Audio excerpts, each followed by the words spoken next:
You're watching SABC News live from Johannesburg. Your headlines this hour. The Border Management Authority says its use of drones along the Beitbridge border between South Africa and Zimbabwe has started to show signs of success. I am very happy for my two kids that they went to initiation school. I don't have money. I depend on the 350. I'm so grateful to everyone that assisted us. The community of Motherwell in Gqeberha in the Eastern Cape hosted a heartfelt homecoming ceremony for the return of 23 young initiates. A judge in New York says the 10th of this month is the date for U.S. President-elect Donald Trump's sentence. This follows his conviction on charges of paying hush money to a porn star.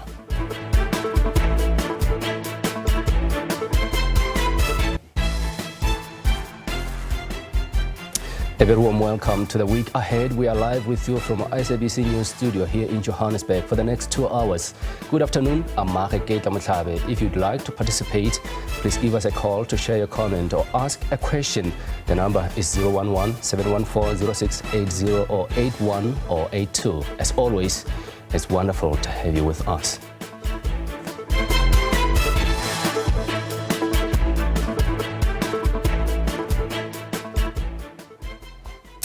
And of course, it's Sunday, and let's just take a look at stories that made headlines in the Sunday newspapers. So we start with Sunday Times this afternoon. Here is a story by Sabelo Skiti. Sunday Times reporting fresh allegations have emerged that millions of rands in cash for social welfare grants was diverted to a senior official at Cash Paymaster Services, CPS, the company responsible for paying social grants in the late 2000s.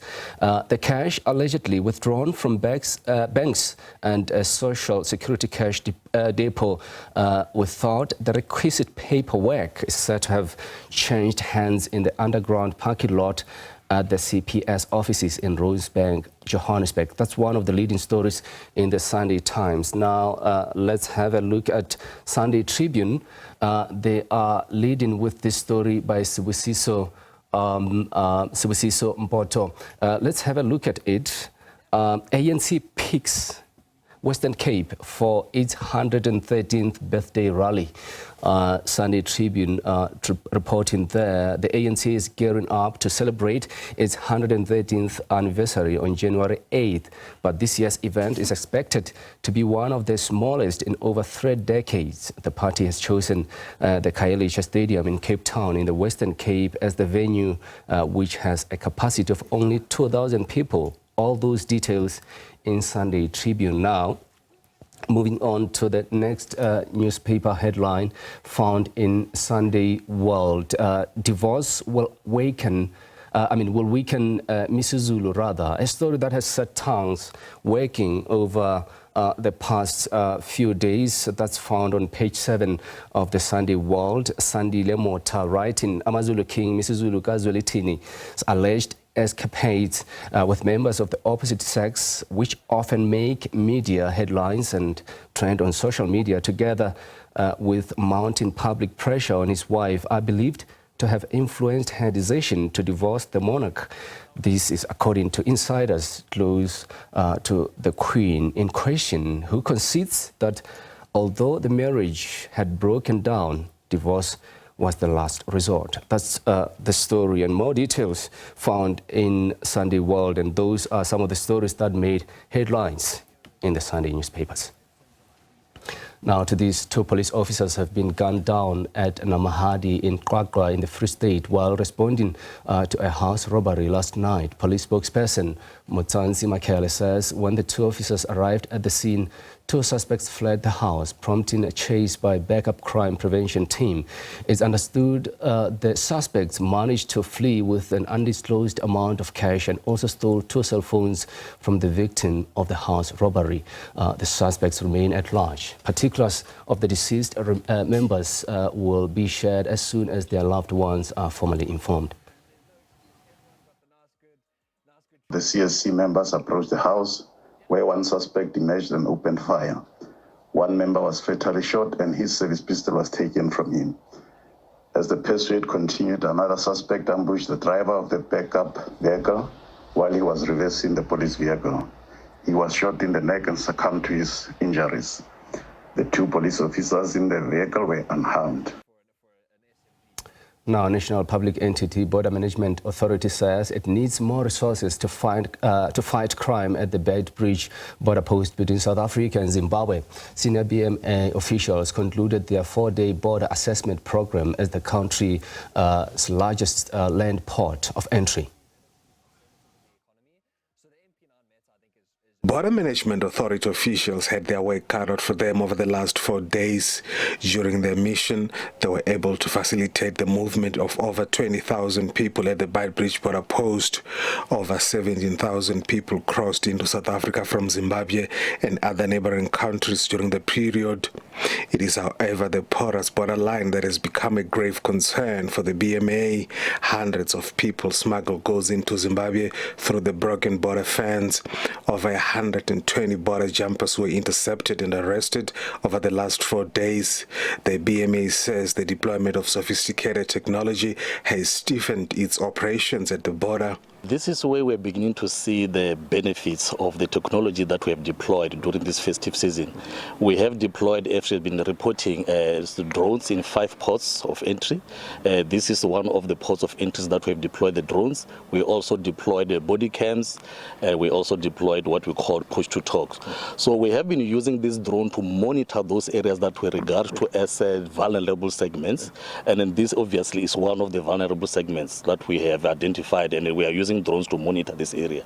So there are these colleagues or these folks who don't necessarily have documentations, who don't have passports, and they were trying to avoid paying tax through the goods from the products they shall purchase from South Africa. So they will use this unfortunately passage to pass to Zimbabwe from South Africa. Yeah.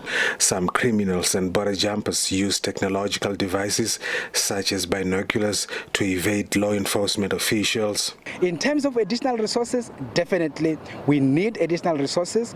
Law enforcers, we also need additional resources in terms of specializations such as your immigration, port health, environmental, as well as agricultural biosecurity specialists. Meanwhile, thousands of travelers and holiday makers have begun to make way into South Africa.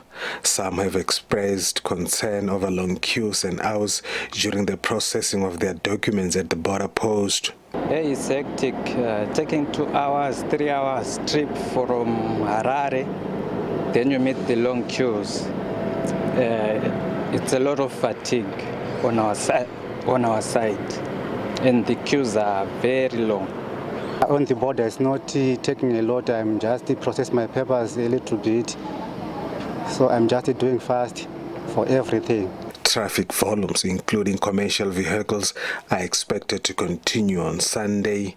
Rutendo Bobori, SABC News, Musina.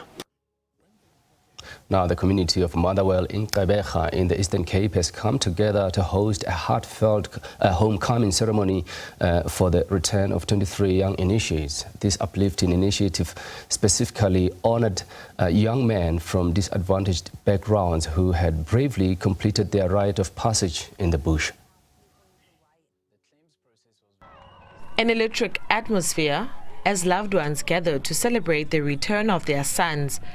A relief to families who had no means to hold a celebration of this magnitude to mark this significant rite of passage. I'm struggling a lot. I don't have anything. I am very happy for my 2 kids that they went to initiation school. I don't have money. I depend on the 350. I'm so grateful to everyone that assisted us.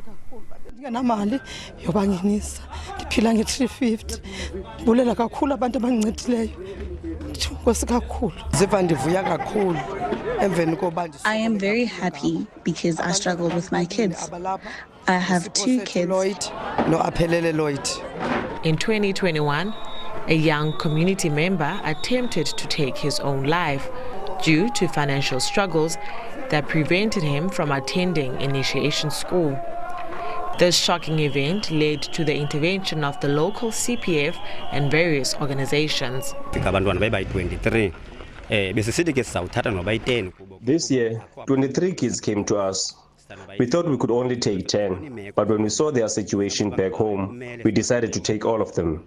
and took them to initiation school. We went around different places asking for help.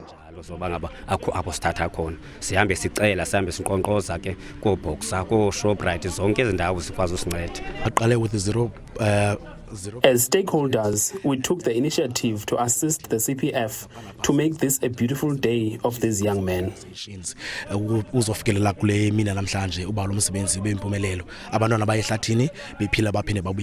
The journey of these young men is far more than just a physical ride. It is an important cultural tradition that instills discipline, respect, and a sense of belonging. We lend a helping hand by buying the kids clothes to wear. We went around asking for donations. A lot of NPOs were able to assist, and we got plenty of clothes. The kids are getting dressed from head to toe. Everything is brand new. Community members and organizations of Motherwell over the years have taken 43 young men to initiation school. For SABC News, I am Domozuko Balintulo in Gqeberha.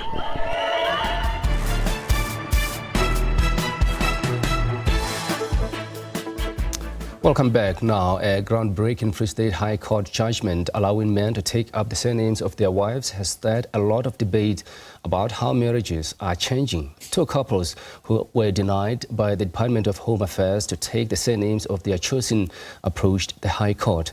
This court decision has also sparked questions on whether marriages are eroding or evolving. In November, the High Court in Free State granted two couples an order allowing the husbands to take their wives' surnames. The evolution of marriage is something that is often a topic of debate that leaves many on either side of the evolution fence, from women deciding whether they will keep their maiden names or use a double barrel surname, to same-sex marriages, and now husbands taking the surnames of their wives. All these depict a society that is constantly evolving, yet there are always sectors of society that feel things should be as traditional as they've always been. In this instance, the judgment came about after two couples sought the right for their husbands to adopt their wives' surnames. One couple wanted the husband to take his wife's surname, while in the other matter, the wife had chosen a hyphenated surname and the husband wished to adopt that hyphenated surname. A genealogist from the University of the Free State says this action shows progressiveness on the part of men. With the judgment, I would like us to be open-minded. There are two sides of the coin. The one side speaks to our traditional customs and traditional ways of being. The other side shows us how progressive men, some of the men, South African men, are becoming in terms of actually saying, I do get that perhaps my wife's family or surname is coming with quite a lot. There's a lot at stake for my wife. So let me rather not changing her own personal brand, but rather be a husband that can be supportive. Velelo adds that some shifts in society need proper discussion from all sectors to ensure understanding and tolerance. Usually people would say, but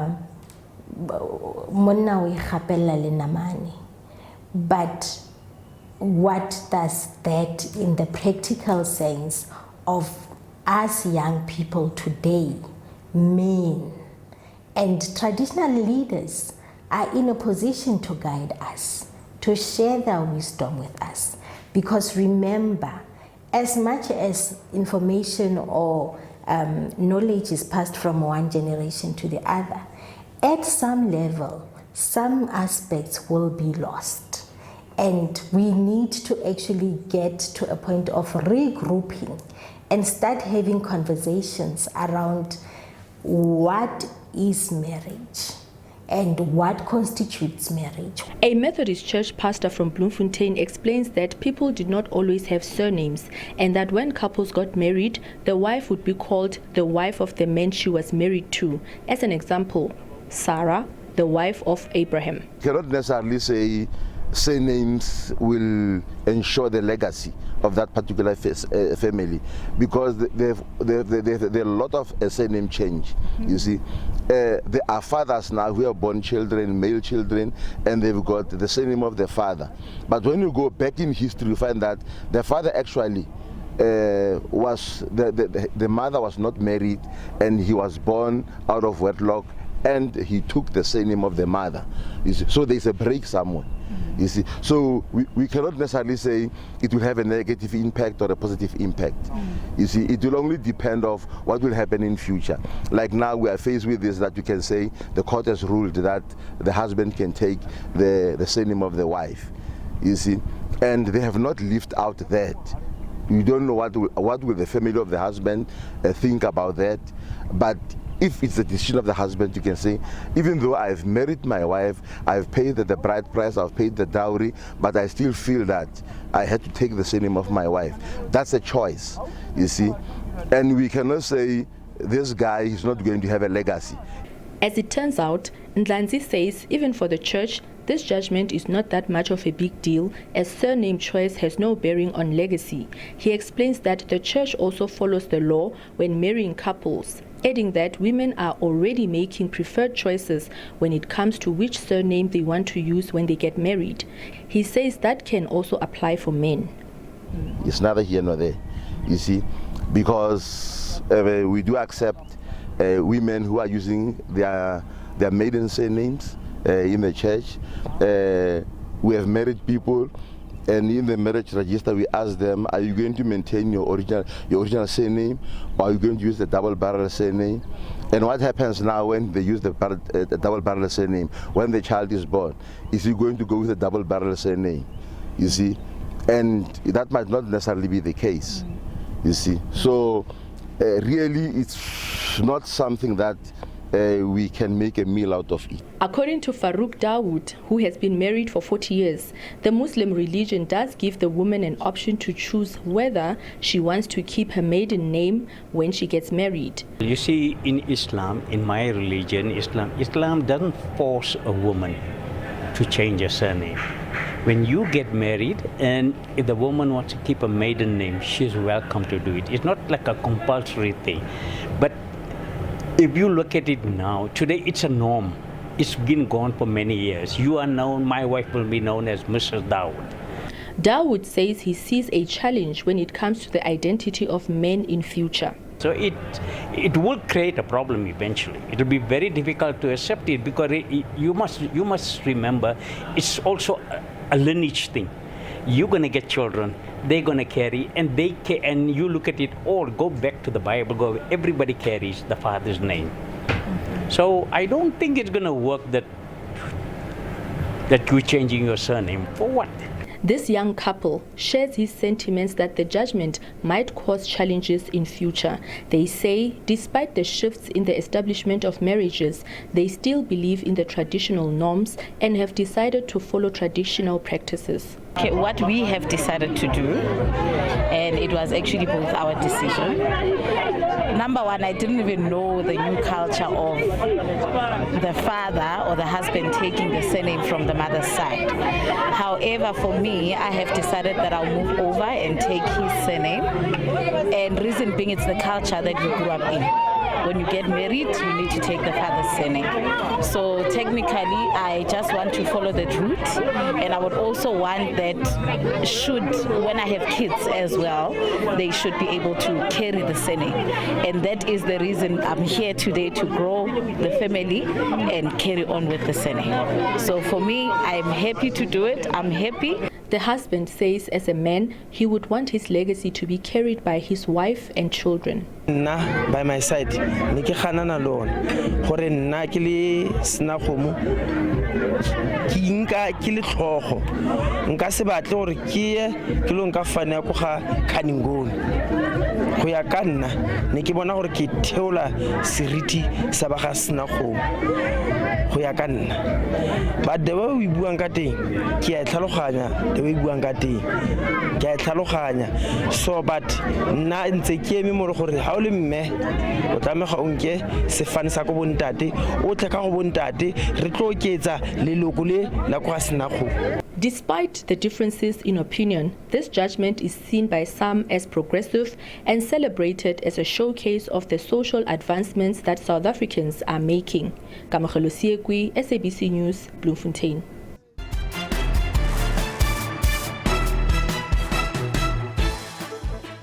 Welcome back and thanks for staying with Week Ahead. A solar power installation at the Paarl School for Special Needs Children in Brackenfell will provide affordable clean energy for years to come. The system will cover nearly half of the school's energy needs, providing power to around 500 staff and learners while significantly reducing the school's electricity costs. The energization of the 101 kilowatt solar project at the highly regarded school and resource center will serve learners with special needs from across the Western Cape. The solar project was primarily funded by German non-profit organization Capetopia. These solar panels are part of a solar energy system at Paarl School in Brackenfell that's expected to save the school 75% on its electricity bill in the first year alone, with savings expected to increase in the future. Founded in 1978, Paarl School provides a nurturing and holistic educational environment, helping learners with special needs reach their full potential. Almost 50% of our learners cannot afford school fees. That includes hostel and bus fees as well. We needed to make a plan to balance our income and our expenses. Then Sun Exchange came along the way, and the model suit us very well. The project costed around 1 million rand to install. The installation was sponsored by German non-profit organization Capetopia, which aims to promote sustainability, safety, and social equality. I really loved the idea of funding the solar system for Paarl School because it's a school for disabled children. They have a lot of children with electric wheelchairs or who need breathing machines. So they really needed reliable energy. And it's a school with a very diverse background, with kids from different social backgrounds. So I really loved the idea of funding them. And after being there, I also have to say, it's such a lovely place. Like everyone there is doing their really best for the kids. The electricity generated by the solar panels is transported via a high-power inverter to the school's energy distribution system, from where it is then added to the school's energy grid. The school also plans to sell any excess electricity generated back to the city of Cape Town once it receives approval.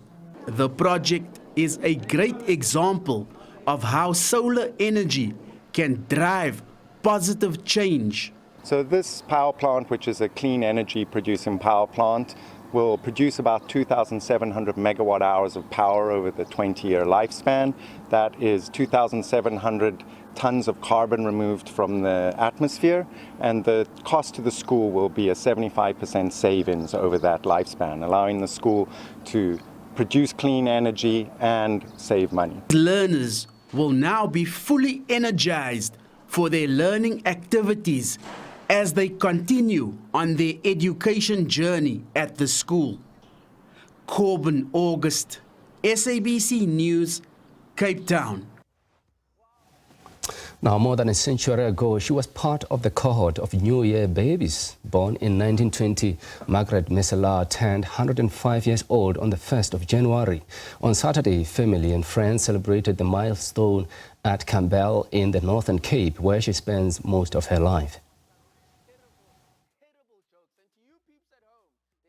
Lots of balloons, as the sheer amount of candles would be a fire hazard. symbolizing the many years and memories Margaret Meral has collected. From her birth in Griquastad all those years ago, a world war, apartheid, famine, and ultimately democracy. And while the centenarian still enjoys a good party, there is one thing she regrets. I can't speak the language. My grandmother taught me, but I can't anymore.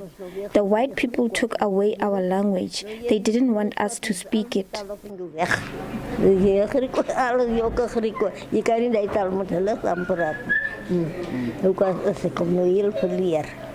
In her long life, Oma Margaret married twice and lost both husbands and 3 children. But she has a growing family that includes 6 living children, 24 grandchildren, 53 great-grandchildren, and 6 great-great-grandchildren. It's wonderful. It's love. Love is for me. It's very important in my life. What it do for me is very important. Today too. She means a lot to me because I was raised by her, and so are my children are also raised by my grandmother. And the secret to a long life? Well, Oma Margaret believes it was a faith in God that saw the matriarch reaching this advanced age. Ulrich Hendricks, SABC News, Campbell, Northern Cape.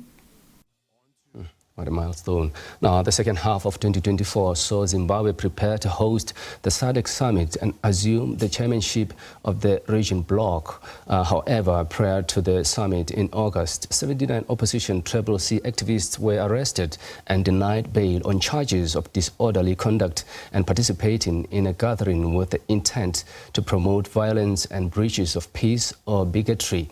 3 more activists were arrested by security agents at the Robert Mugabe Airport on their way to Victoria Falls and were charged again with disorderly conduct. This move was viewed by many as a plot to silence any dissent ahead of or during the gathering by the regional heads. The pen is engraved with his name and his title as chairperson of SADC. Zimbabwean President Emmerson Mnangagwa assumed the chairmanship of SADC. However, Zambia President Hakainde Hichilema addressed the meeting virtually as the outgoing chairperson of the organ troika. As I humbly assume this chairmanship of our august bloc SADC, I want to assure the people of our SADC region that Zimbabwe will continue to advance the cherish the founding principles, the values, the goals and objectives envisioned by the great luminaries and the founding fathers of our region. For the rural citizenry, the second half was a difficult one. Most water sources dried up and many turned to digging in dry river beds for water. The worsening drought conditions led to food sources dwindling drastically. The country's wildlife reserve and forced government to announce it will start culling elephants to reduce the herds. To date, we've managed to save just over 100,000 cattle from death as a result of this robust whole-of-government approach and intervention in rural communities. Sadly, we've lost 4,207 cattle due to drought. Any death is unacceptable, and communities and government must do more to save our livestock. Malnutrition became another area of concern. A study revealed that more than 500,000 children under the age of 5 in Zimbabwe were at risk of severe malnutrition. Health authorities across the country recorded spikes in severe and moderate acute malnutrition. In March, we had around 73 children who were admitted into the moderate malnutrition program. However, in June, this figure had rose almost by 50%. Now there are around 126 children who are malnourished, who now have moderate to malnourished, whom we had to admit. The remains of several South African freedom fighters buried in Zimbabwe and Zambia were exhumed for repatriation and reburial in their homeland, South Africa. The freedom fighters had sought shelter in the two countries during apartheid. Most lost their lives while in exile. We started in Lusaka, and then we moved to Livingstone. This is our third city, and of course, second country. And of course, as I said, that we're going to be moving to Bulawayo to then also do the same kind of work. It's just the launch. This year on the 27th of September, there's going to be a homecoming ceremony which is going to be presided over by the president. In the last quarter, which is this quarter of the year, we'll begin to make those payments to the former farm owners. Zimbabwean authorities again made international headlines when they announced that they were to start making payments towards compensation of former white farmers who had lost land and property in farm seizure during the land reform program more than 20 years ago. I've got a table here that shows the breakdown for farmers from 5 countries. From Denmark, for example, there are 4 farms, and the amount is 5.6 million. For Germany, it's 19 farms.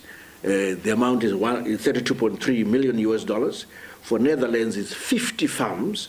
Divisions came to the fore as the ruling ZANU-PF party held its annual conference in October.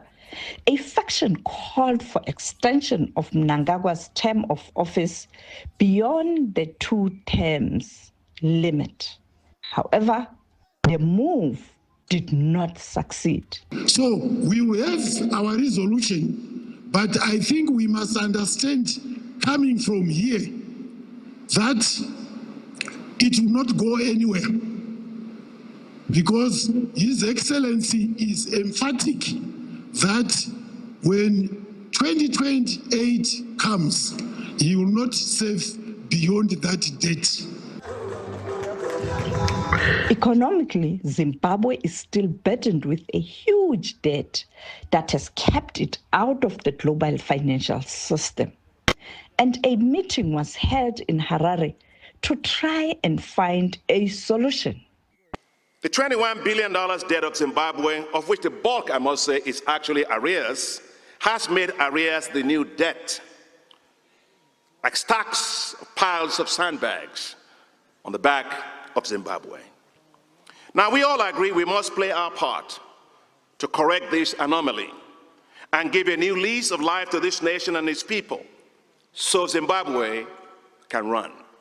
Many are looking ahead to better fortunes in 2025. The food situation is predicted to improve. However, foreign relations remains one of the sticking points for the Southern African nation that requires urgent redress. Sophie Mugwena, SABC News.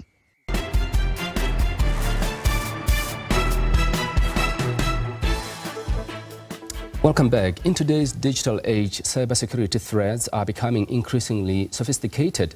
The recent cyber heist at the Bank of Uganda, where hackers stole billions, is a stark reminder of the growing threats to Africa's financial systems. As emerging technologies like artificial intelligence continue to evolve, financial institutions are facing new and unprecedented risks. So how can they stay ahead of the curve and protect themselves against these threats? Joining me today in studio is Lavina Ramkisoon. Lavina is an AI mentor with expertise in strategy, blockchain, and ethics, and she's here to share her insights on the risks associated with emerging technologies like AI. Lavina, thanks so much for coming through. We appreciate your time. First of all, just for the benefit of our viewers at home, just talk to us about your background and your expertise in AI. Well, thanks so much for having me. So background has been always as a technologist, so started, studied, and still is in it. However, I have gravitated a bit into the policy side as well as the economic side of technology. So I used to sit as an advisor to the African Union, but now I'm currently an ambassador to the African Union. Then how do you think the recent cyber heist at the Bank of Uganda highlights the threat faced by Africa's financial systems? Yeah, I think, you touch on a key point in terms of saying that, financial systems are the ones that are most prone to any sort of cyber attack that we've seen. I think there's stats of like 18% year on year since 2022, where, cybercrime for financial institutes has been on quite an increase. If we look at the, Bank of Uganda case in particular, it was a combination of international sort of collaboration fraud, team players together with local, people within Uganda that kind of collaborated to kind of make that possible. I believe that Uganda has gone ahead and recovered 50% of the funds that were stolen. But in addition to that, I think, there's a lot that still is actually required for us to protect ourselves, both from a corporate, government, as well as an individual perspective. Yeah, and Lamina, I'm sure that there are significant risks associated with the emergence of these technologies like your artificial intelligence in the financial sector. What could be those? Yeah, the risks are quite huge, especially with the introduction of artificial intelligence as one of the emerging technologies. I think, when we start looking at how personalized we become, we start giving access to a lot of our information to anyone and everyone, right? So that in itself is our first state of vulnerability. The second is, when we actually keep our information online, and how long do we actually keep it online for? That actually, then increases our vulnerability. And I think, the third sort of phase is the actual technology itself. So, within the AI models, are there types of hallucinations as examples? Are there, training of those models that are actually done in an appropriate localized manner to Africa, as a context? And then there's obviously the data breaches itself that then happen and surround it. So I think there's a sort of cross flow of different approaches of how the new technology is allowing for the old ways of hacking to be infiltrated. Yeah, I mean, you talk about risks as well. I mean, I wonder the strategies that financial institutions need to use to stay ahead of curve and mitigate any challenges amid this development of new technologies? Yeah, I think, for us, it's really about having to see financial institutes being a lot more proactive. So what do we mean by that? Instead of having a very reactive, sort of approach to cybersecurity, where it's always only when we get attacked, then we react, having an approach of, keeping the best of the best technologies available to our end users and consumers, right? Because if you look at the way that we access technology these days, or any services, right, it is through our mobile, it's through, our laptops, it's through our PCs, it's multiple devices logged on at the same time with our same profile. So it leaves us quite vulnerable. So, an expectation for, financial institutes itself is to ramp up, the protection mechanism, whether that be from a firewall perspective, whether that be from, utilizing AI or AI bots to help to predict whether or not, attacks are actually coming through and the likes. Then the balancing act comes in here, Lavina. I mean, how can they balance the need for innovation and competitiveness with the need for robust risk management and security protocols? Yeah, I think innovation and, keeping yourself on par is definitely there. But one way to do that is definitely, niching how you actually approach your consumer. I think that's one area. The second is obviously in terms of attracting the right kind of talent. So, ensuring that you have the leaders within that space that are actually helping you to formulate it, whether from a strategic perspective or all the way down into actual implementation of these different tools. Another area for me that I find interesting is that we also are now, because we've found ourselves in such a connected world, right? Hackers are also in a very connected world, and that's something we tend to forget about. So, as a result, we've got to be able to utilize a wider global perspective, or even an Africa continental perspective, or even just a SADC sort of perspective, right? In terms of how we approach cybercrime. So I think there's a lot more collaboration and partnership that's actually required from financial institutes to kind of really ensure that we are going and evolving to the next phase. And let's talk regulation, because I think that's very important. How is that vital in terms of trying to mitigate these risks? So if we had to look at, the cyber crime sort of area, it actually touches on a few different laws and regulations. So one is IP law, the other is copyright, the other is artificial intelligence, the other is data. Right. So, within that spectrum of it, you have, for example, in Africa, we saw, 6 countries pre-COVID that had a data privacy policy. Post-COVID to date, I think we sit with about 40 countries across the continent that has some form of a data protection policy in place, which is quite large, right? So in a very short space of time, we've managed to ramp up protection in that front. I think South Africa was one of the prime examples where, we had a data privacy policy way before COVID, right? Which was great. But now it's how do we take the vehicles in place and start enforcing it? How do we get the likes of those bodies to drive home that efficiency? If we look at artificial intelligence as a sort of policy area or regulation, we have probably about 8 countries or so that have an active AI strategy. We have 1 country that has an active AI regulation and policy on the continent. We know that South Africa is part and parcel of the group that is working on putting together an artificial intelligence policy. And all of these things have to really talk about protection of, human data and how we actually then utilize it, and through which of the value chain do we actually get the human to be in the loop to kind of ensure that certain areas are being upheld, right? From a law perspective. So enforcement. Indeed. Let's zoom into the future, and I want us to look at the most significant challenges and opportunities for financial institutions in Africa as they navigate the evolving landscape of emerging technologies. What could be those, and how should they really make sure that security is tight here going forward? Yeah, I think the best way for me to illustrate that or answer it is through examples, right, if you will. I have the privilege of actually traveling across the continent and being able to see and understand the types of technology that is actually on ground.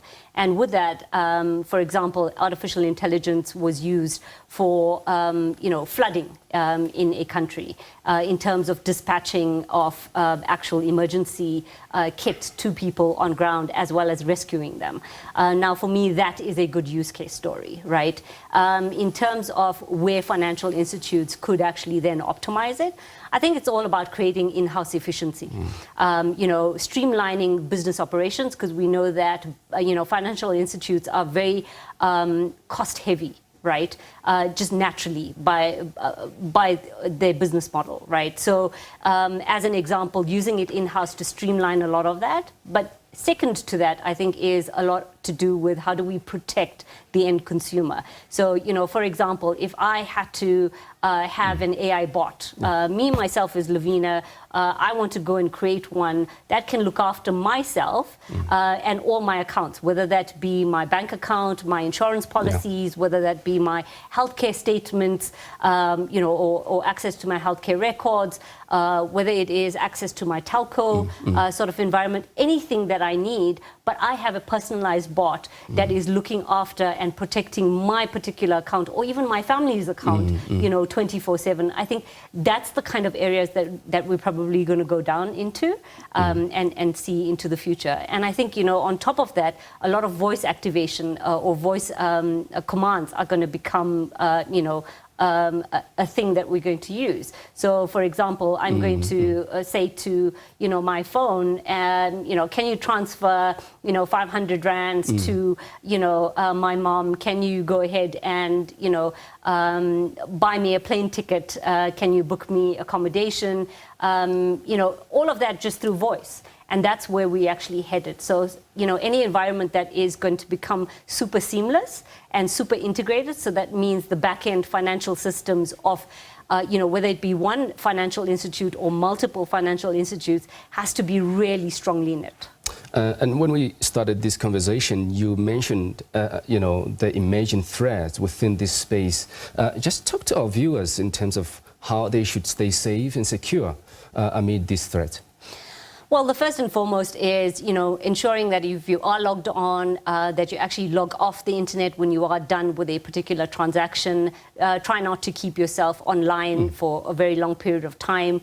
The sort of secondary part to that is ensure that you actually run certain, malware, antivirus tools that are there, How long is enough, though? How long is enough to stay online? How long is enough? I'd say, when you are utilizing, especially for financial institute, transactions, it's literally you log on and you log off as soon as you're done with the transaction. So, keep it very short. Try not to have, you saving your password, saving your card details online. Those are things that we tend to really, shy away from in terms of advising. And then I think, the last bit is really understand what the local environment is. So, for example, within South Africa, we have the computer crime unit, which is accessible and available for people that can actually, use as a tool if they wish to. Amina, thanks so much for your time. We appreciate your insights indeed. We greatly appreciate it. That was Lavina Ramkisoon, who is an AI mentor with expertise in strategy, blockchain, and ethics. Do stay with us here on The Week Ahead. We'll be right back after this short break.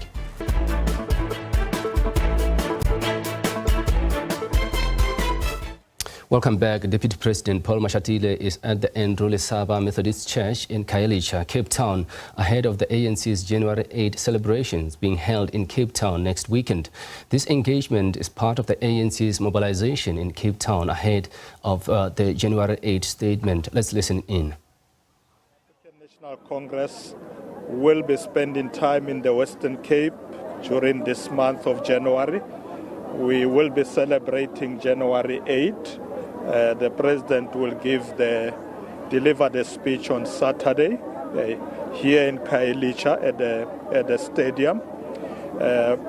We are going around everywhere in the province, mobilizing people to attend the rally. But as practice, we normally take a break on Sundays to attend churches.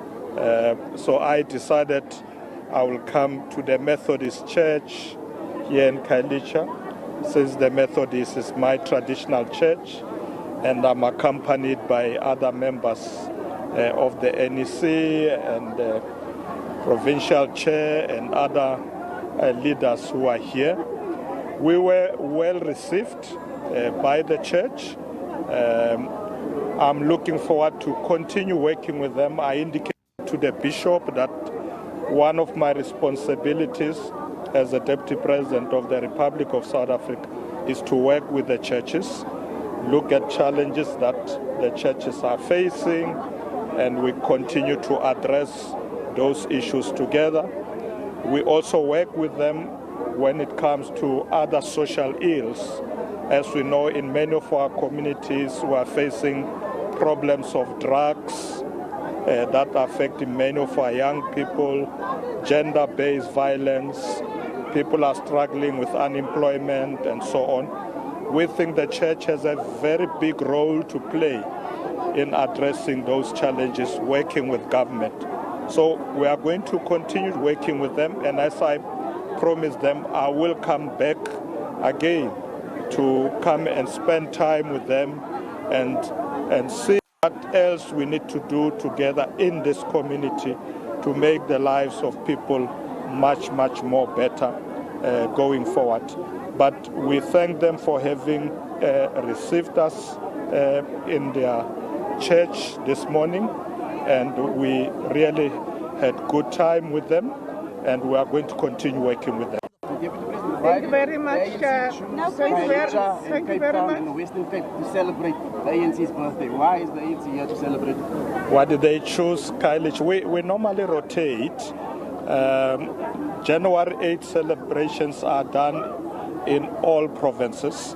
So this time is the chance of the Western Cape. But we don't want, when we come to the Western Cape, we go the same place. So even in provinces, we change regions, we change locations.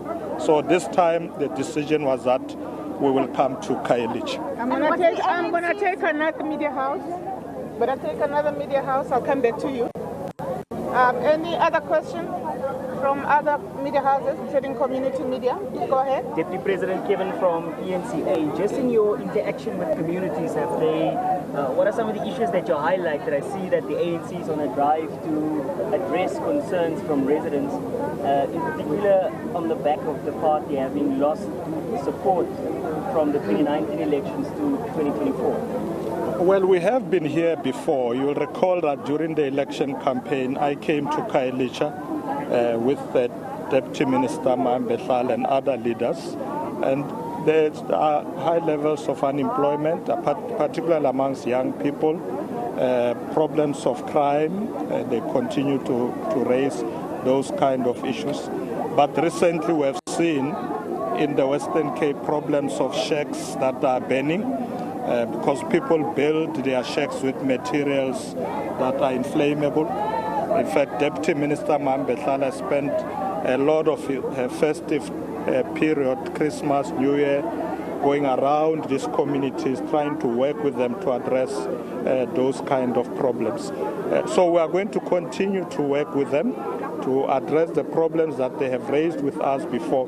We want to make sure that the people of Khayelitsha, like others in the Western Cape, do get a better life, because we know that the ANC is not in charge of the Western Cape, and the government of the Western Cape is neglecting areas like Khayelitsha. So as national government, we will come from national with ministers, deputy ministers, and work with these communities that are being neglected by the provincial government of the Western Cape. We will work with them to assist them with the challenges that they are raising with us.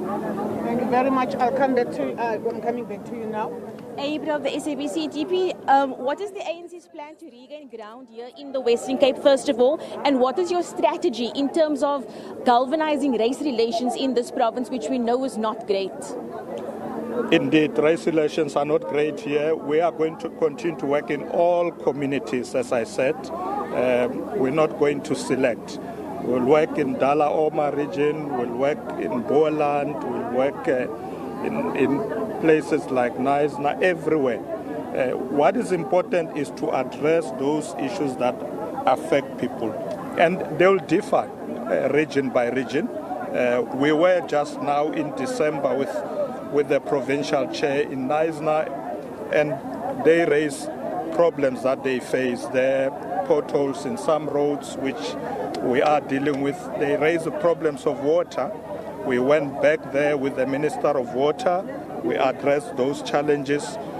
So we're going to go to different regions, look at those challenges. As I said, Deputy Minister Margaret Meral has been looking at this problem of shacks that are burning. How do we deal with these issues? And we will intervene from national government level to ensure that the Western Cape people must not feel they are forgotten people. We will not leave anybody behind. Thank you very much. All right, Deputy President Paul Mashati there at the Ndrule Saba Methodist Church in Khayelitsha in Cape Town ahead of the ANC's January 8th celebrations that are going to be held in Cape Town next weekend. Of course, just to sum up what he said in that interview or briefing, he says obviously accompanied by ANC's NEC members, and he's also saying that his responsibility as Deputy President is to work with churches to confront social ills, saying that the church has a huge role to play in terms of confronting social ills. He's also saying that they want to make sure that the people of Khayelitsha in that province who, according to him, are being neglected by the provincial government are actually taken care of, and adding as well that the issue of shack fires needs to be looked into urgently. We will go back to that story as and when it develops. Now, to this, traffic volumes on the N1 in Limpopo have been increasing over the last hours. This as thousands of travelers and holiday makers make their way to various destinations across the country. Thousands of vehicles have passed through Nail Plaza toll gate in Mokopane over the last few hours. Lutendo Popodi joins us live from Mokopane in the Limpopo province. A very good afternoon to you, Lutendo. What are you seeing where you are?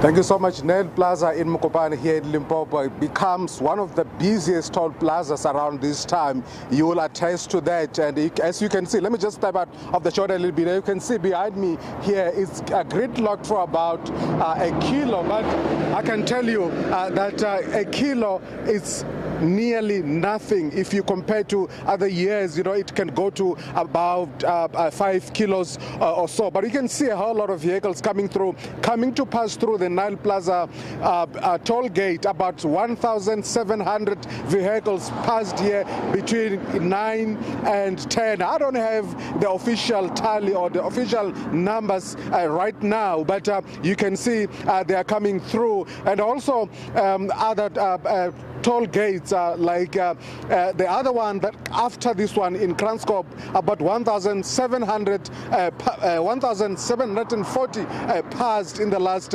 hour or so. I think again motorists have been very smart this time around. Maybe they thought, let's travel on Saturday and spare a day, and also, you know, have Sunday to ourselves so that we can rest before we go back to work tomorrow.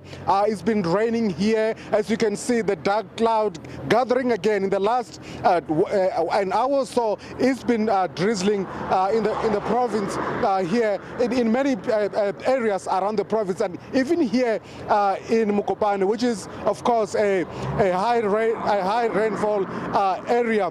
Also, again, let's talk about the driving. You know, the carelessness of drivers here. We've witnessed drivers overtaking on the left shoulder of the road, which is illegal, and we must name and shame. It's mostly taxi drivers who are doing that.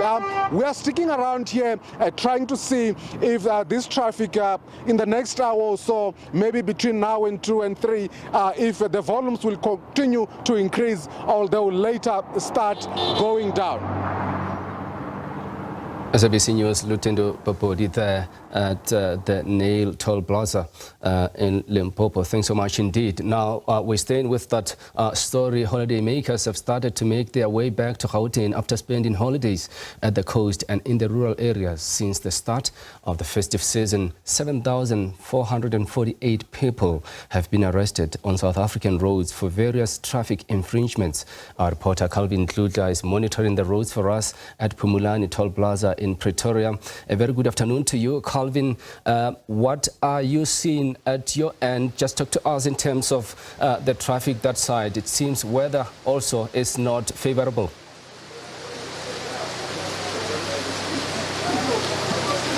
Good afternoon to you, Maheketla, and to our SABC viewers at home. We're here just after Pumulani Toll Plaza at the Panorama Petroport here Margaret, as you have mentioned, the weather is not favorable now. It has started raining. People are coming in this garage to refresh. Most of them are coming from Limpopo.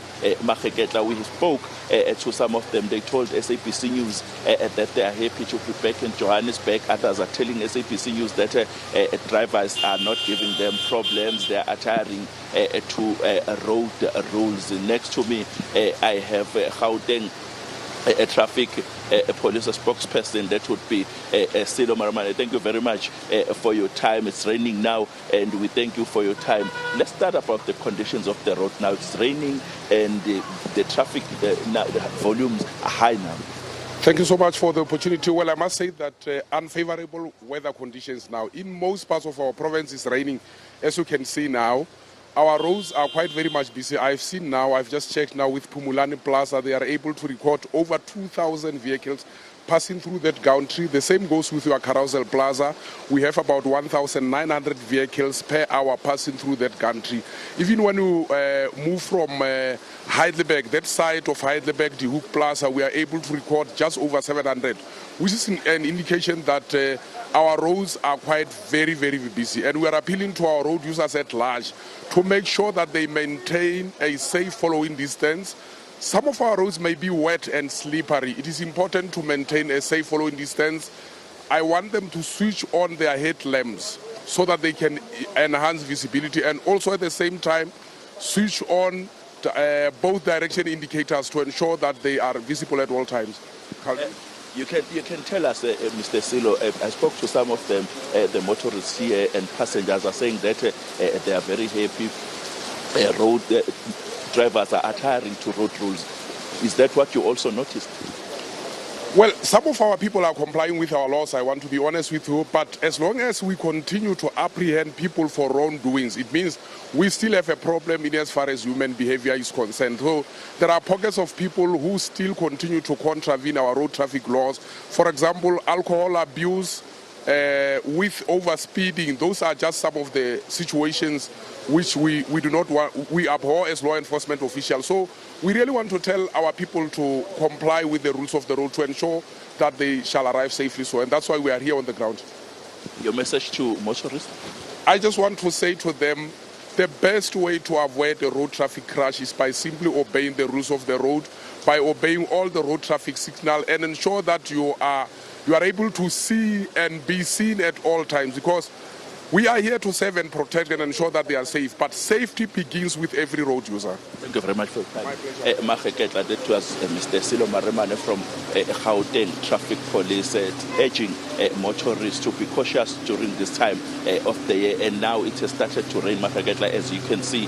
That would mean that there will be congestions on the road. People coming from Limpopo coming here to refresh. They are telling SABC News that they are happy to be back here in Gauteng after spending holidays at home. That would be your people from Polokwane and the other places, your Sishiko, Maheketa, they are coming back home. So we will camp around here with my colleague Kina and monitor the situation. We're also going to Pomulani Toll Plaza to assess and monitor the situation, Maheketa. Because it's raining now, let me hand back over to you in studio.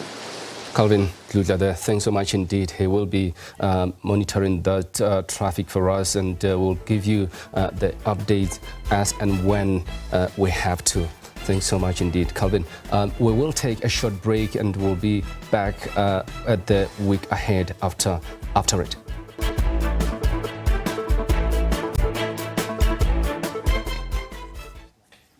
Welcome back and thanks for staying with us. It's a busy week ahead in U.S. politics. On Monday, Congress is scheduled to certify the November election results, and therefore Donald Trump's presidency is just a formality, really. On Friday, Trump will be sentenced in a hush money case, but the presiding judge in New York has already indicated he won't be incarcerated, and underway is the state funeral of former President Jimmy Carter, who passed away last week at the age of 100. That funeral will last for 6 days. To unpack all that, I'm joined by John Stimroll, the honorary professor of international relations at Wits University. Prof, thanks so much for joining us this afternoon. Let's start with former President Jimmy Carter. He passed away on the 29th of December at the ripe old age of 100. Remind us of his legacy in the U.S. and on Africa, please. Well, he's got an extensive legacy from the Carter Center, where I was for 10 years and became very, very close to him. And so it's a little bit unfair to think of me as objective and scholarly with regard to the professor who I most admire, which is Jimmy Carter. But he did pass away after 100. And I suspect he may have willed his passing because he does represent a contrast to Donald Trump. He voted for Kamala Harris, and he wanted to stay alive long enough, he told his son, to vote for Kamala Harris. And Joe Biden, who is an old friend, will give the eulogy at the Washington Cathedral on the 9th. And then Donald Trump becomes the first felon to occupy the White House when he is presumably sentenced. It'll be a light sentence for his manipulation of records to hide the hush payment to Stormy Daniels, the porn star, back in 2016. And he's gotten away with an awful lot in his life. And he is quite a contrast to Jimmy Carter, who is the most upright fellow I've ever worked with, and he's an admiration is unbounded in Africa because he spent a lot of time in Africa. And when he gave his 90th presentation to the staff, he summed up his life as saying it was really racism that really shaped his life. And he overcame that from Plains, Georgia, and went back to Plains, Georgia, the seat of Jim Crow and segregation for so many years. And so that's, I think, enough said about Jimmy Carter, but it is a contrast to Donald Trump. Interesting take there, Prof. He was the 39th president of the U.S. Trump will now become the 47th president. How were relations between the two men, provided Carter was a Democrat and Trump is a Republican? Well, it's very interesting that you frame it that way because it's not partisan. One of the speakers at the memorial service for Jimmy Carter will be Gerald Ford's, who Jimmy Carter beat in 1976. And they became very fast friends. And I worked for H.W. Bush, the father, and in policy planning. And Jimmy Carter told me that H.W. Bush was among his most favorite presidents, but he is offended by the indecency of Donald Trump, and I am as well. But the voters have spoken, and one of the ironies in this whole situation that is captivating the world is that Donald Trump could not claim that it was a false election, as he did in 2020, when he attempted to inspire the challenge and would not accept the outcome, even though it was certified by the same delegates who are going to assemble on Monday, tomorrow, and certify his candidacy and election in the 2024 election. And if he had lost, he would have been hell-bent for violence and inspiring it, and I'm sure it would have been a crisis for the democracy, but the crisis is now Cyril Ramaphosa's. He's got to figure out how to deal with the Americans under Donald Trump. And as you mentioned, Carter would be happy that his eulogy will be delivered by the outgoing President Biden instead of Trump, who takes office on January the 20th. What do you read into this? Well, I read into it that Jimmy Carter, who has been on hospice care since February 2023, and most hospice care patients die within a few weeks of being on hospice care, But he buried his wife, Rosalind. He was married to her for 77 years, and they were inseparable. And I watched that relationship. It was inspiring to me. I've only been married 55 years. And yet he will be, yes, eulogized by Biden, and I think willed himself to death because, I don't know that, but I smile at the thought of it because he's done everything he wanted to do, and so why not pass from the scene before Donald Trump becomes president on the 15th of January. So there you are. And it's a reminder to the Americans that there are better angels of our nature. Yeah, interesting one. Prof, and tomorrow is the big day. The U.S. Congress is to certify the November election results on the January the 6th. Although it's thought of as a mere formality, can you just take us through the process? Well, it's a process that was established by the founders back in the 18th century, and it's a process that the Electoral College that I blow hot and cold on. I think it's in South Africa, the person who gets the most votes wins. In America, which is the federal system, the states are only a half a dozen really swing states. The blue states are on the coasts, and the red states the Republicans are in the hinterland in the south now. And but Trump has won the popular vote as well as the Electoral College vote. He was always challenging the popular vote result in when Hillary Clinton beat him in 2016 by 3 million votes. And Biden beat him by 7 million votes, but nevertheless, he's now quiescent and will accept the ruling of the Electoral College, and which is normally a formality and was a formality until 2021, when Trump inspired this insurrection and claimed that there was no basis for installing Joe Biden as president, and actually won the election, but he didn't. So it's crazy. No one has ever challenged, well, until Jacob Zuma did in the 2024 election, the voting here, and it's an exemplary IEC that is also duplicated now by the increasing discipline of the electoral management bodies, of which there are 50 in the states.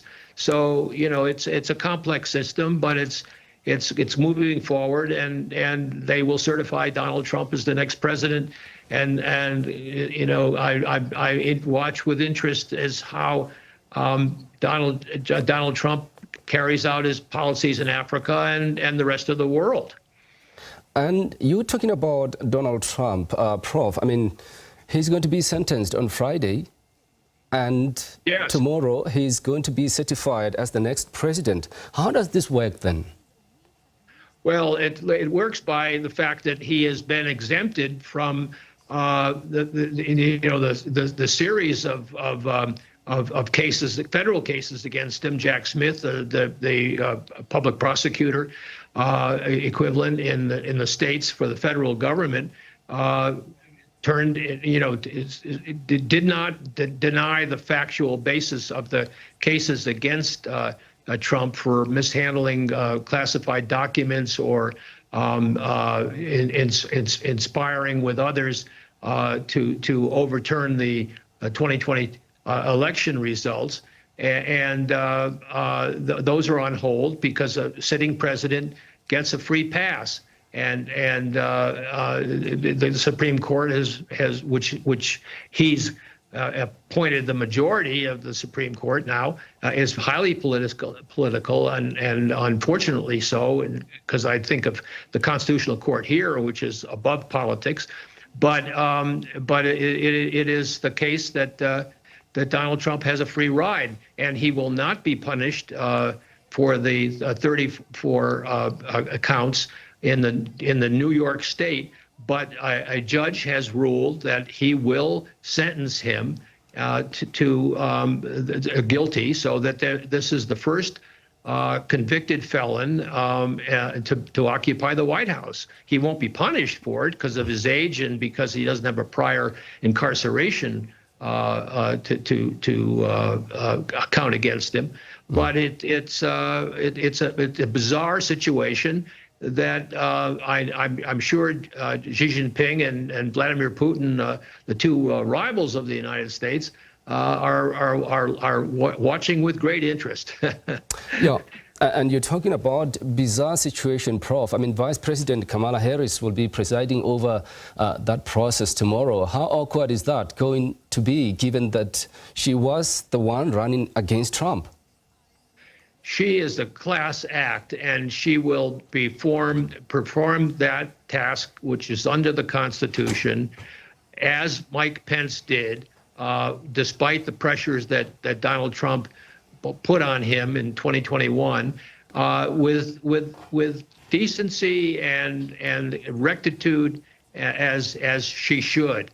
And you know, her concession speech was a model of eloquence and didn't concede anything to Donald Trump, but it did say that we are in a democracy and the people's word is the final word, just as Cyril Ramaphosa did here in the aftermath of the 2024 election. Yeah, and Republican Mike Johnson, Prof, was re-elected as Speaker a few days ago. What does that signal in terms of the balance of power in Congress between the Democrats and Republicans and for Trump's plans? Well, the Democrats lost the majority in the Senate, and that's a significant step forward for the Republicans. But the only saving grace for checks and balances is the Democrats in the House of Representatives, the People's House, has been very, very narrowly won by only 2 or 3 votes by the Republicans, and so Johnson has his work cut out for him in keeping the Republican delegation in discipline behind him. Hakeem Jeffries, the leader of the Democrats, has got a very disciplined caucus, and they have acted in unison throughout this process.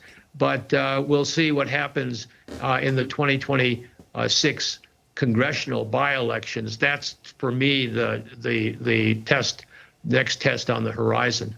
And finally, Prof, how can you describe Trump's demeanor or tone with just a fortnight to go to his inauguration? Is it a reconciliatory one? Well, it's a mixed bag with Trump. You never know. He did start off very much emphasizing unity, but then he got into his vindictiveness, and I don't know what to expect in his inauguration.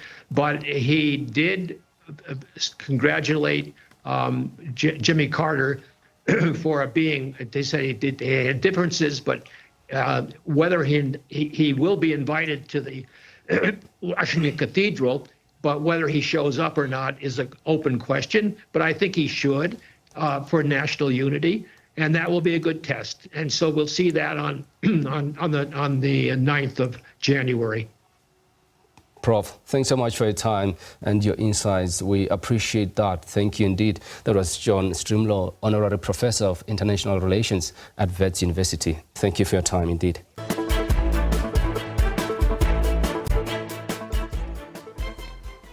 Welcome back, and thanks for staying with the week ahead. Tomorrow marks 30 years since the passing of the late SACP leader Joe Slovo.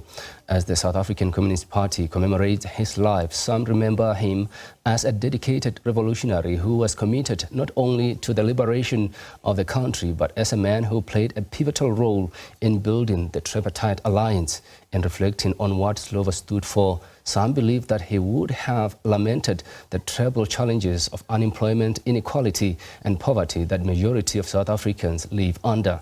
His commemoration takes place at a time when the SABC has finalized the modalities of contesting the 2026 polls alone.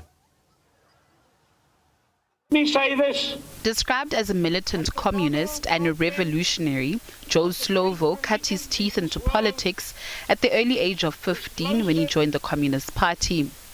The former General Secretary and the National Chair of the SABC was also remembered as an activist who put the interests of South Africans and the working class before his. But some are of the view that Slovo would have frowned upon the current state of living that is plaguing the majority of South Africans. Firstly, there is just no way that Joe Slovo would be happy with the fact that South Africa has a population of over 12 million people who are unemployed.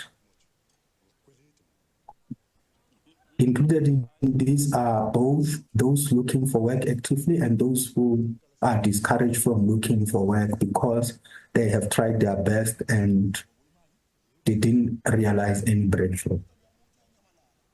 There was no way that Joe Slovo will be happy about the fact that over 60% of South Africa's population lives under conditions of the international upper middle income poverty line. There is no way Joe Slovo will be happy about the fact that South Africa is the most unequal country compared to over 100 countries across the world. Mashilo also sought to clarify the communist decision to contest the 2026 municipal elections independently.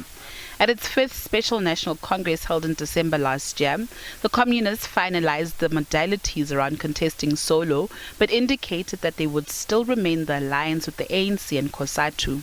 By the way, the SABC is the one that started the alliance through a resolution first adopted in the Soviet Union in 1927.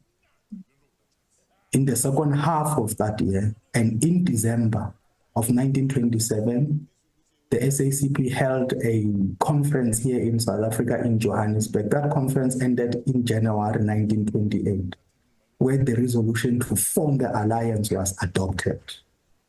So exercising our independence as the SABC does not mean leaving the alliance, in the same way as the ANC contests elections while remaining part of the alliance. That has to be made quite clear. One analyst has described Slovo as the glue that brought together the ANC and SABC, further adding that now's the time for greater unity amongst alliance partners more than ever before. Since its formation, the alliance has always been characterized by differences and disagreements. And my view is that it is important for the alliance partners to be able to come together and be able to sort whatever differences that they have. And whether we like it or not, those that are in the alliance represent different sectors of society. And based on that, differences would always be there. And it is up to those that are active participants in the alliance to find ways and means to be able to resolve such differences. Meanwhile, Mashilo says the ANC and the SABC are expected to hold another bilateral meeting before the end of January, where the SABC's stance to contest the 2026 polls will be discussed. Natasha Piri, SABC News, Johannesburg. Now, the Minister of Cooperative Governance and Traditional Affairs, Velenkosi Tlhabisa, has vowed to crack down on individuals who exploit the initiation tradition for financial gain while disregarding the well-being of children. This as the communities of Amatlubi, Amaxhosa and Basotho in Matatiele in the Eastern Cape welcomed home 114 proud initiates, marking their successful completion of initiation school. 8,000 initiates in Matatiele went to the mountain this season and all came back alive.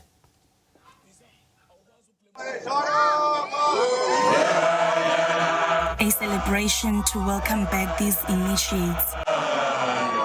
The government has promised to support the preservation of traditional customs.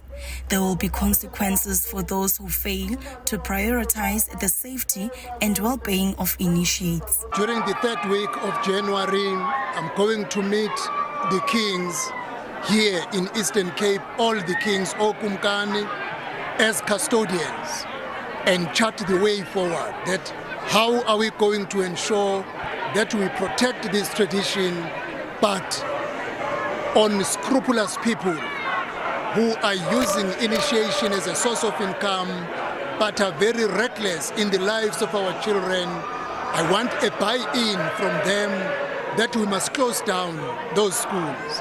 And in the month of February up to the month of May, we will be enrolling all initiation schools for winter season. Global warming and lack of access to infrastructure have been highlighted as part of the major challenges during the initiation process. Well, global warming is one of the first challenges. Extreme heat temperatures are a bit of a challenge that will then require you to provide a lot of water to the initiates. So logistics in terms of transporting the water to the initiates becomes a bit of a challenge, and it becomes on a very costly situation. And also the infrastructure that is going to where the initiates are becomes sometimes a problem in terms of the accessibility. So those are the challenges, major challenges that we experience. That if government can know that we have traditional schools in the mountain that will need to be looked after in terms of the infrastructure, accessibility, that will help a lot.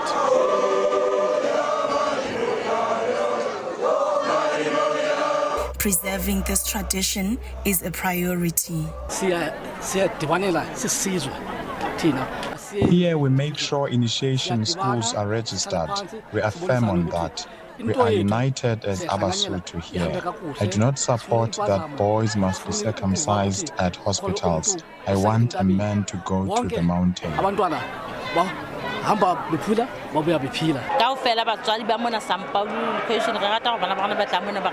My son came back different.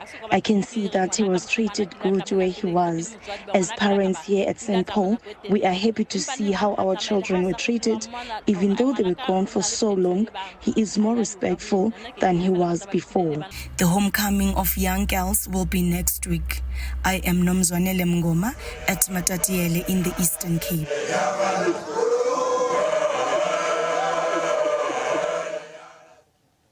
Now, a groundbreaking Free State High Court judgment allowing men to take up the surnames of their wives has stirred a lot of debate about how marriages are changing. Two couples who were denied by the Department of Home Affairs to take the surnames of their choosing approached the High Court. This court decision has also sparked questions on whether marriages are eroding or evolving. In November, the High Court in Free State granted two couples an order allowing the husbands to take their wife's surname. The evolution of marriage is something that is often a topic of debate that leaves many on either side of the evolution fence, from women deciding whether they will keep their maiden names or use a double-barrel surname, to same-sex marriages, and now husbands taking the surnames of their wives. All these depict a society that is constantly evolving, yet there are always sectors of society that feel things should be as traditional as they've always been. In this instance, the judgment came about after two couples sought the right for their husbands to adopt their wives' surnames. One couple wanted the husband to take his wife's surname, while in the other matter, the wife had chosen a hyphenated surname and the husband wished to adopt that hyphenated surname. A genealogist from the University of the Free State says this action shows progressiveness on the part of men.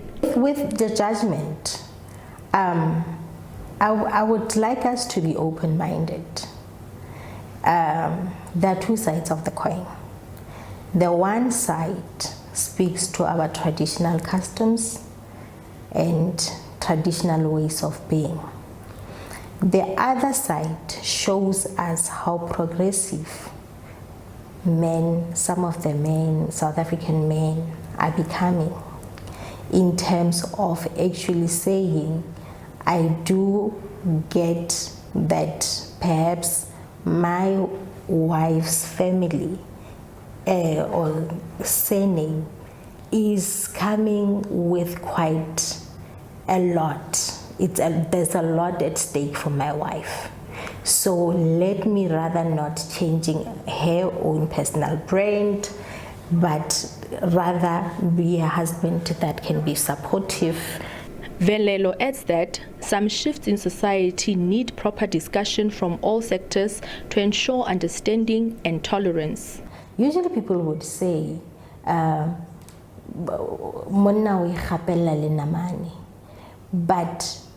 what does that in the practical sense of us young people today mean? And traditional leaders are in a position to guide us, to share their wisdom with us. Because remember, as much as information or knowledge is passed from one generation to the other, at some level, some aspects will be lost. And we need to actually get to a point of regrouping and start having conversations around what is marriage and what constitutes marriage. A Methodist church pastor from Bloemfontein explains that people did not always have surnames, and that when couples got married, the wife would be called the wife of the man she was married to. As an example, Sarah, the wife of Abraham. You cannot necessarily say surnames will ensure the legacy of that particular family, because there are a lot of surname change. You see, there are fathers now who have born children, male children, and they've got the surname of their father. But when you go back in history, you find that the father actually was the mother was not married, and he was born out of wedlock, and he took the surname of the mother. You see, so there's a break somewhere. You see, so we cannot necessarily say it will have a negative impact or a positive impact. You see, it will only depend on what will happen in future. Like now we are faced with this, that you can say the court has ruled that the husband can take the surname of the wife. You see, and they have not lived out that. You don't know what will the family of the husband think about that. But if it's the decision of the husband, you can say, even though I've married my wife, I've paid the bride price, I've paid the dowry, but I still feel that I had to take the surname of my wife. That's a choice, you see.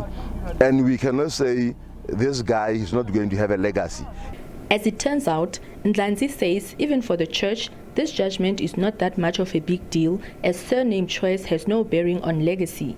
He explains that the church also follows the law when marrying couples, adding that women are already making preferred choices when it comes to which surname they want to use when they get married. He says that can also apply for men. It's neither here nor there, you see, because we do accept women who are using their maiden surnames in the church. We have married people, and in the marriage register we ask them, are you going to maintain your original surname, or are you going to use the double barrel surname?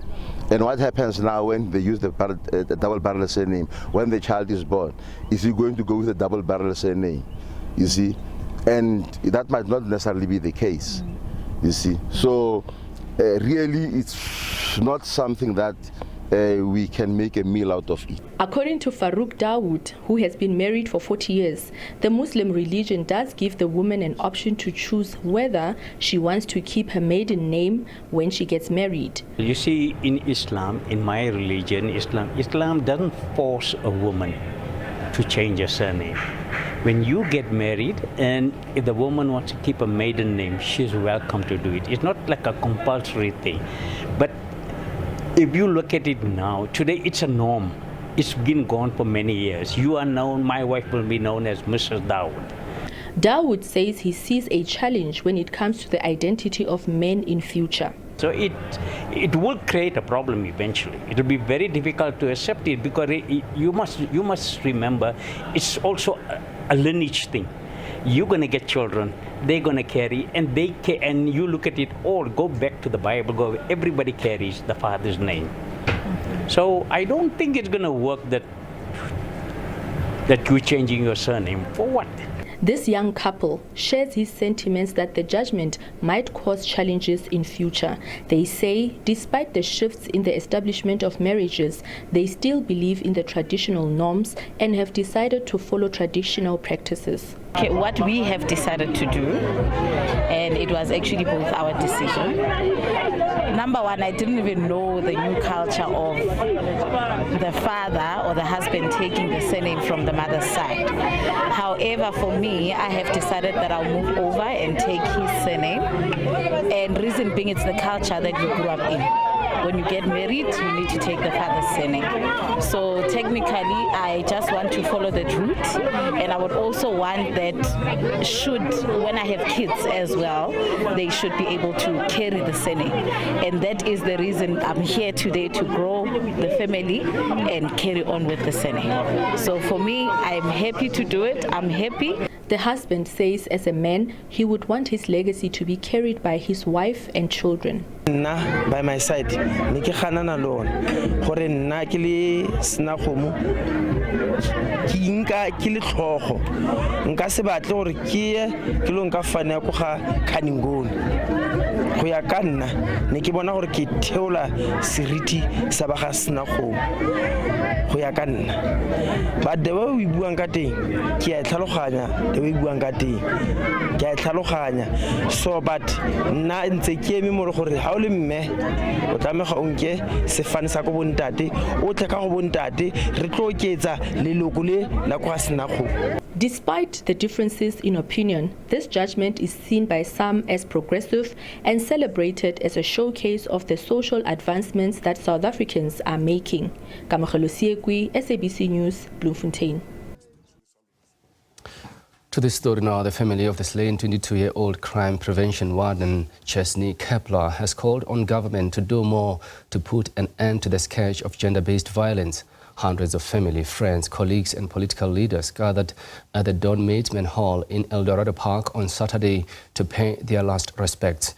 She was gunned down allegedly by her 42-year-old police officer boyfriend on Boxing Day. The officer is currently under police guard in hospital after he tried to commit suicide following the incident.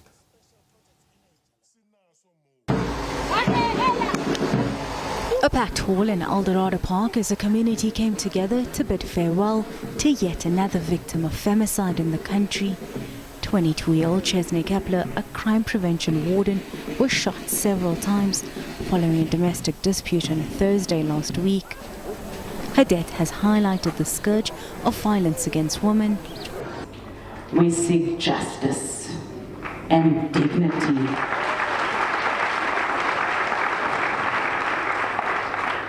In a country that too often marginalizes their voices.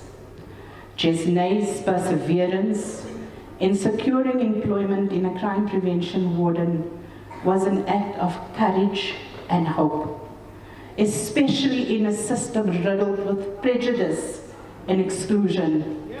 Her life calls on all of us to challenge systematic injustice, discrimination in the workplace, social relationships, lack of access to meaningful, sustainable employment, lack of proper housing, and the marginalization that perpetuates poverty in our colored communities. Jesnay's journey was not without struggle. She fought for inclusion in the economic framework of this nation, a testament to her unwavering determination. Her story reminds us that the colored community, the second largest racial group in South Africa, has contributed immensely to the nation's heritage, yet often sidelined and left behind in the opportunities promised by our democracy and the Constitution. This is also, as per our Constitution's Chapter 2, Bill of Rights, in a non-derogable rights, meaning human rights that cannot be temporarily suspended or changed in any circumstances. Section 9 of the table speaks about equality, and Section 11 speaks about life. Jesnay fought for herself to be included in a seat of government employment, only to be violated by the person who was supposed to uphold Section 11. A clear message from all that the accused must be held accountable for his brutal actions. He not represented government, but his deeds is an embarrassment to government. Might have not been sent by the law enforcement agencies, but his acts are the opposite of what law enforcement agencies should do. So we come to you to say sorry. We come to you to apologize. Was not mandated, was not on our instruction, but it's painful. The 2-year-old is expected to appear in court on Monday. Hasina Gori, SABC News, Johannesburg. Now in international news, Russia has declared an emergency in Crimea after an oil spill in the Black Sea. The oil leaked from 2 Asian tankers that were hit by a storm in December. Russia declared a regional state of emergency in Crimea on Saturday as workers cleared tons of contaminated sand on either side of the Kerch Strait following an oil spill in the Black Sea last month. Russia seized Crimea from Ukraine in 2014 and its annexation has not been recognized by most other countries. Russia's Emergencies Ministry published video footage of dozens of workers in protective suits loading bags of dirt onto diggers and others removing sand with shovels. The Russia-installed governor of Sevastopol said new traces of minor pollution required urgent elimination and declared a state of emergency in the city, giving authorities more power to take swift decisions such as ordering citizens to evacuate their homes. Rescue workers have now cleared nearly 95,000 tons of contaminated sand and soil, the Emergencies Ministry said. The oil leaked from 2 aging tankers that were hit by a storm on December 15th. One sank and the other ran aground. Russia's transport ministry said this week experts had established that about 2,600 tons of oil products had spilled into the sea, a smaller spill than initially feared. And that's how we wrap up the week ahead here on the SABC News channel. SA Today continues with the news at the top of the hour. From myself, Margaret Meral, and the rest of the team, thank you for joining us. Do take care.